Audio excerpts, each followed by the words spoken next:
Everyone, happy Wednesday if you're watching us live. Hey I can't believe everyone. it's Wednesday. Y'all almost didn't see me because I told Tracy I was about to get in bed. I was like, oh shoot, it's Wednesday. But nonetheless, I'm here. But we're here. We are here. You God. have those days. We all have those days Yeah, where we're ready. I'm like, for those of you that follow me, you saw that was my Monday. By like 4:30, I was like, peace out. I'm in bed. Yeah, over it, done. So we're on today. We're gonna talk about, as you saw, our subject. Yeah, you got money in the bank, but what if your ass got sued? Then what?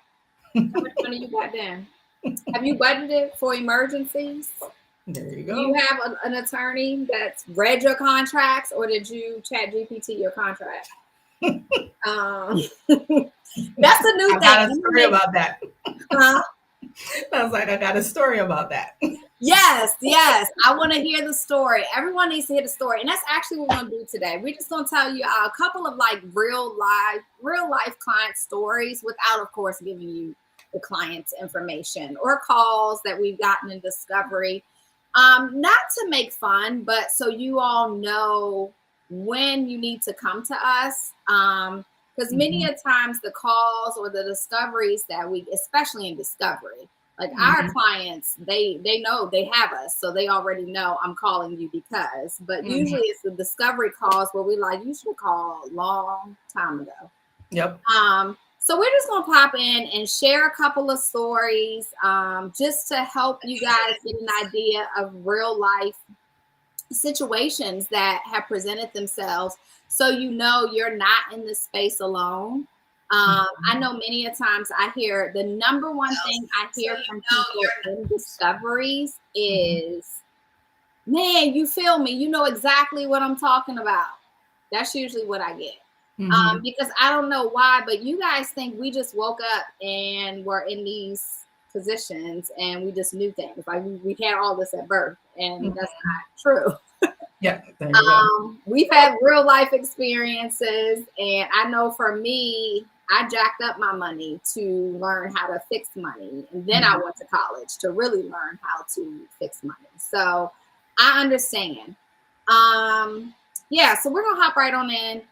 Tracy, oh, if you guys are jumping in live, introduce yourself so we'll know you're here. Pop your name in the chat. You may, depending on what platform you're on, your name might show up when you chat, it might not. So sign your or put your name at the end of whatever your comments are so we can know who you are that's joining us. If you're watching us on replay, thanks for watching. Comment below, connect with us so you can catch us live at some point and jump in and ask your questions as well. Tracy, jump right on in. Give us the client story. Story time. So, recently I actually got a call from a potential that they are in the real estate investment, commercial lending space. And they've made introductions between one of their clients and a potential funder. Turns out the funder was a scam artist, has a record, like we had jail, probation, all of that. Yeah. Oh, yeah. Um, Rehab, jail, and probation. so they did not finish doing, and mind you, the person said that they had informed the client, just met this person, they seem legit, so making the connections, made the connection, client gets defrauded. So now I'm getting a phone call. So if this happens, what do I need to do? Like, how do I prepare? How do I defend myself, et cetera, et cetera? So, my first question to them is, what's your contract say? Because you're saying there's a client. What does your contract say? Well, I said, does it, is there something in there that, again, you're making introductions? Is it clear that that's all you're doing? You're making introductions, you're not making any recommendation. The person is going to go with this person. If they decide to go with someone you've introduced them to, they're doing so at their own risk. There's a lot of hemming and hawing. Then starts talking about, well, the history of how they met and da da da da da da That da. ain't what you asked me. Not what I asked. Not what I asked. And of course, it's like, you know, I think that it says that. I'm pretty sure it says, something along those lines. And so, well, until you know for sure, that's going to be the starting point. Because at this point, somebody gets defrauded. And I said to him, I was like, if I'm that person's attorney, I'm suing everybody. Mhm. You, your mama, your grandmama, your baby, your dog, everybody getting sued in the process, and then I'll let it, sort itself out. Right. So you have to look at the contract and see what it says. So we go through the different some of the different possibilities, and well, what do I do if this person tries to sue for this? And like, back it up. You don't know what they're going to sue for, so you're trying to anticipate that and then take in actions. You may end up digging yourself a deeper hole. That's one. Two, you're not my client. I don't know enough of this based on what you're telling me. Like, you need to put the brakes on things and, write stuff out. Anyways, we get closer to the end of the call. So I bring it back again, said, what does your contract say? This person looks at me and come talk about, well, I went on Chat GPT and I got a really good clause that I'm gonna put in my contract now. I said, oh, really? What clause did you get from Chat GPT? They gonna look at me and say, yeah, I got an indemnification clause. From So Chat GPT? from Chat GPT. So now, they're confident as hell. They gonna put that in their contract Right. and everything's gonna be all right.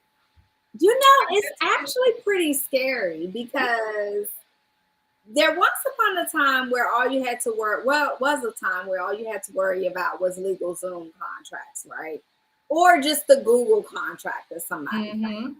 But now with the use of AI, there's now an added layer of that. And I never thought about, I didn't thought about having Chat GPT help me with social media content, a whole lot of stuff, except saying, can you help me with part of my contract that a legal strategist should be looking at? I just don't. So it's amazing what now technology and what people think they can utilize it for, even after he already knows that he's in this position, right? So at what point do you say, all right, let me invest in a legal strategist just in case? Like, this dude sound like he's still willing to risk doing it himself and DIYing.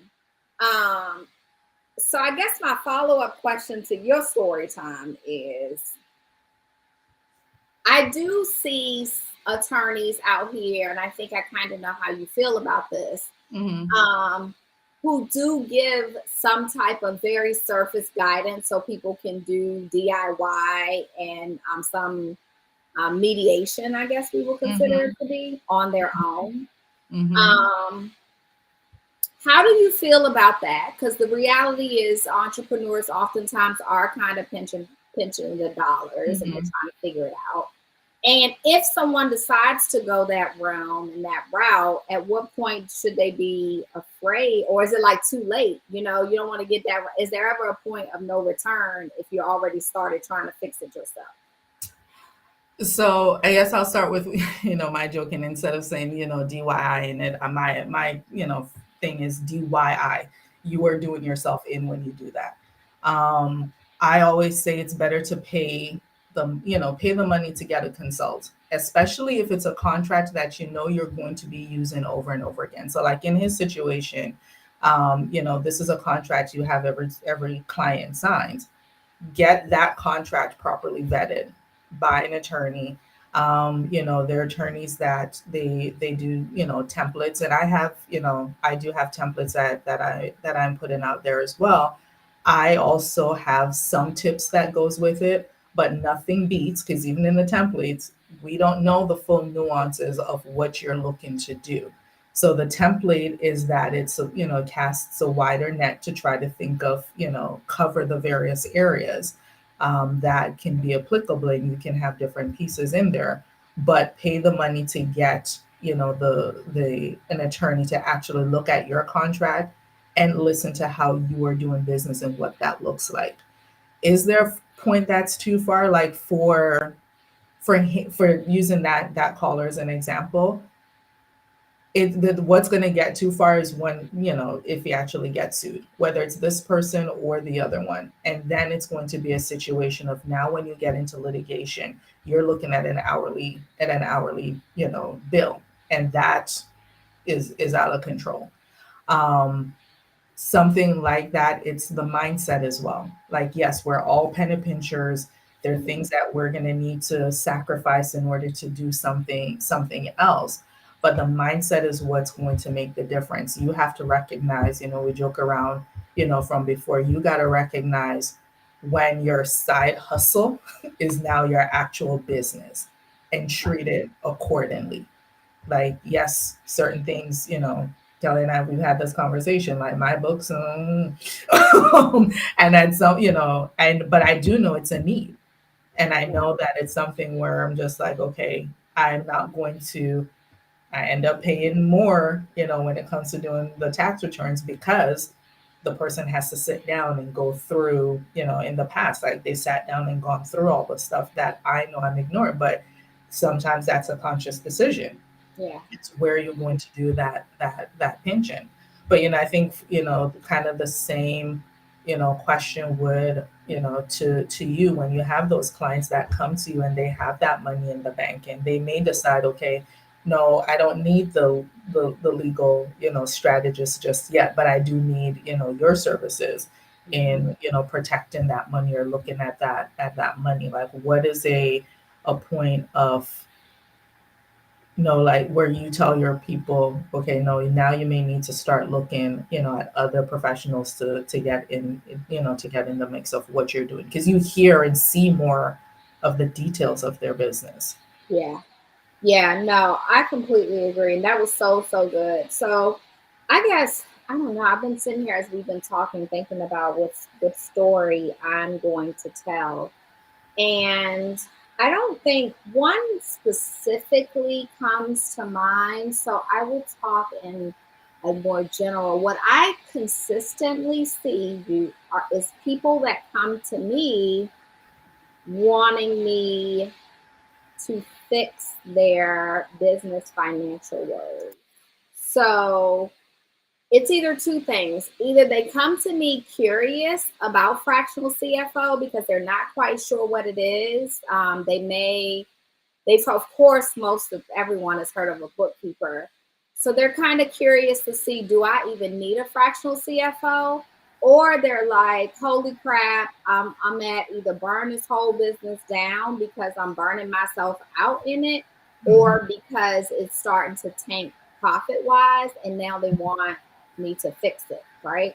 mhm, So we'll go from the fix it side. And usually, what that looks like for me is, like I said, they're either burning themselves out and they know that where they currently are in business is not sustainable, mhm, but they don't know what to do. What's the next steps? Like, they're killing it. They got a good client portfolio. They're selling their packages and their higher ticket offers. They got money in the bank. They're profitable, but they don't even know what the profit looks like, right? They don't mhm, even know what their profit margins are. Hell, they don't even know if their pricing is accurate enough. And I was actually talking to a business partner earlier today about this, of how people come and they're like, yeah, I'm making multiple six figures, or I'm a seven figure firm, but do you know what your profit margin is? mhm, um that's an important aspect of it, because you could be burning yourself out to boast on social media and post every hour on the hour about all the stuff you're selling, and mhm, realize that you're actually underselling your value, mhm. because you could be charging more and working less on what you're doing. And that's So, usually what I found. how do you, and sorry, I don't want to like thing, but the No, question you're has fine. popped in my head. Mhm. That part of the underselling, how do you help your client with that mindset of I'm actually worth, selling at this pricing. Yeah. So usually we have something called the 5 steps to profitability acceleration methodology. And one of the steps in that is excavating all of the current data that they have, both out of their accounting system and out of their brains. Like when you started up your firm, how did you come up with your initial pricing? And how did you come up with this current pricing? Because that's a big component of it. So we usually start there. And then as we excavate the data out of their accounting systems or their bank statements, if they don't already have an accounting system, to see what their spending looks like, we then sit down and see, does it make sense of what your spending looks like versus where you're spending the majority of your time? And there's a whole process that we take them down of just digging into their brains, because it's important for us as the fractional CFO to understand what their visions and goals are in their business. So a lot of our meetings, people are surprised to know it's not pertaining to your numbers. A large part of the meeting is pertaining to what your goals and your visions are, and the highlights of and the lowlights of where your business has been, because that's important for sustainability, for us to know and give you that strategy. So to determine your pricing, you need to do a few things. And one thing I can put, and I'll put the link up, is I have something called the comma quadrant. You're going to put down the things that where you're spending all of your time. And then we're going to sit down and do an assessment of that. Like, are you spending your time on things you want to, majority of your time you want to spend on those things, or are those things we could outsource? And going through this exercise and figuring out where we could potentially outsource, which that will lead to where I can shift you into an area of a high revenue generating task of things that you actually enjoy doing and can work less. I can give myself as a real life example of this. Before I finally bit the bullet and hired both a VA and a social media manager, I did this for myself, and I was spending, it came out to be about 20 hours, I think every 2 to 3 weeks or something like that, on the responsibilities of that job. Now, granted, with that time, I wasn't even doing a great job at it, right? And it wasn't even a full job. Like, I was just doing bits and pieces that I needed during that time. So as I sat down and did it, though, with that 20 hours that I was spending, I did, my hourly rate is $375 an hour. When I did the math, 20 times $375, like, it was duh. Why didn't I hire somebody a long time ago, right? But something just that simple, entrepreneurs have a hard time figuring it out. And I guess it's because they're afraid of the value that they bring, right? Because what other reason why would, it's a no-brainer. If I'm spending 20 hours a week on VA and social media responsibilities, and I bill $375, what's that? That's $7,500. Yeah. I'm not going to pay $7,500 for both of those people combined. We might, even if you get one that's a higher end, the bomb diggity in the area, you might spend what combined $3,500, $4,000 a month. So you're still, and you're spending that per week. You're saying 20 hours a week. A week to 2 weeks, maybe. So do that math real quick in your head and trust your expertise. Trust yourself. Trust why you decided to jump out on faith, work full time in your business, and trust that you're going to be able to turn that leaf and bring in the money just like that, because it's only going to take you half of the time. Usually, most of the time is far less to bring in and supplement that person that you brought in. So that's a big part of it, in the pricing aspect and getting people to understand when to hire. But a lot of times they come to me and they're already in a burnout phase, or they're just on the cusp. They like, I don't know. I got money in the bank, but I don't know what's next. I know I can't keep working like this because I'm tired and I don't know what's next. And then that's just where it is. And that's when I'm excited to help them realize that we can bring your business and your passion back to life, and you actually create a business you want to work in, and not work as hard as you are nearly. So yeah, it's that mindset. Like that mindset is a big piece, because people see the CFO and, you know, the legal strategist, the attorney, like we're cost centers. And it's like, no, no, no. Yeah. Where, you know, we save costs, you know, in the Exactly. process. Like they're now, you know, and unfortunately, like some of my clients, that's it. They come when there's a problem. And so you have to go back and see, okay, what, you know, what is the root, where, you know, what needs to be fixed. And it's like, no, be proactive and make this part of your planning, and realize the value that, you know, it has for your business. Yeah, I agree. And I think that's a great place to wrap.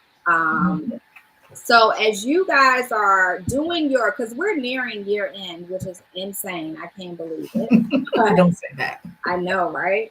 It's crazy. But as you guys are starting to think about the year wrapping and what you want to do, start considering actually reaching out and having at least a consultation with a legal strategist and a CFO, a fractional CFO, to see how the person can serve you in your business as you go into 2024. And as you do that, keep in mind that no Fortune 500 company leads a Fortune 500 company without either one of these positions. So while people typically think of them as overhead positions, they're not one of the first ones that get reduced when it's time to cut costs. So that part. We're pretty secure.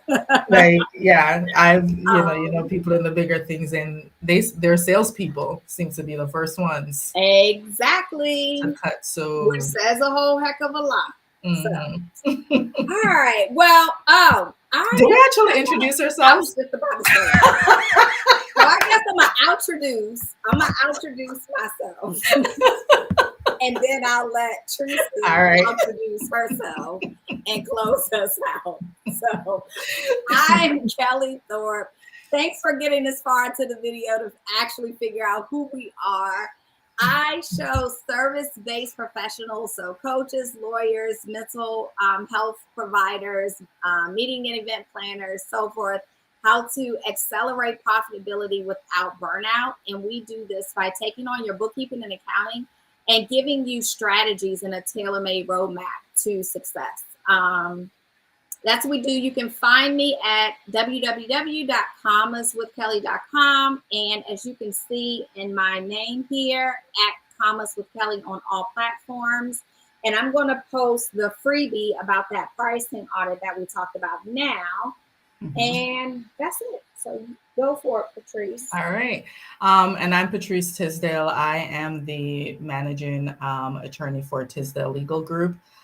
We work with entrepreneurs, so service providers and real estate investors, to leverage the law to their advantage. So we make sure that your contracts are solid. Whatever your goals are, you have a fully vetted path towards those goals, just like billionaires plan for it, but without spending billions doing so. And we have, you know, our invincibility method that we use. We do an overall overview of your business operations, your contracts that you're using, the goals that you have set, so that we can figure out, you know, the best path forward for you with minimal legal bumps. So you can find me at reallawesq.com, or on, you know, if you're on my Facebook, it's Tracy Tisdale. If you're on Instagram, it is at real_law_ESQ. So reach out to both of us. Do not wait until you are in trouble. Plan ahead, and, you know, we're part of that plan. All right, y'all. Until next week, again, thanks for joining us. If there's specific topics or things you want us to talk about, you can either comment wherever you're watching below or send us a DM. Until next week, you guys be safe out there. Bye. Bye.